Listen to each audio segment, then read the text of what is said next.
بسم اللہ الرحمن الرحیم۔ نبی کریم صلی اللہ علیہ وآلہ وسلم اپنی امت کو 7 مہلک جرائم سے دور رہنے کا حکم دے رہے ہیں۔ جب آپ صلی اللہ علیہ وآلہ وسلم سے ان کے بارے میں دریافت کیا گیا تو آپ صلی اللہ علیہ وآلہ وسلم نے وضاحت فرمائی کہ وہ جرائم یہ ہیں۔ نمبر 1، دوسروں کو کسی بھی انداز میں اللہ کا ہمسر بنا کر اس کے ساتھ شرک کرنا۔ آپ صلی اللہ علیہ وآلہ وسلم نے شرک کا ذکر پہلے فرمایا کیونکہ یہ سب سے بڑا گناہ ہے۔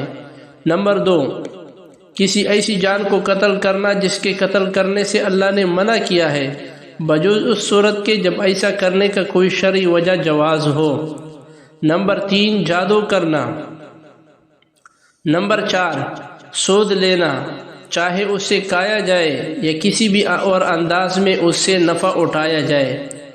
نمبر 5، جس بچے کا باپ وفات پا چکا ہو اس کے مال میں ناحق تصرف کرنا۔ نمبر 6، کفار کے ساتھ جنگ سے راہ فرار اختیار کرنا۔ نمبر 7، اور پاکدامن آزاد عورت پر زنا کی تہمت لگانا۔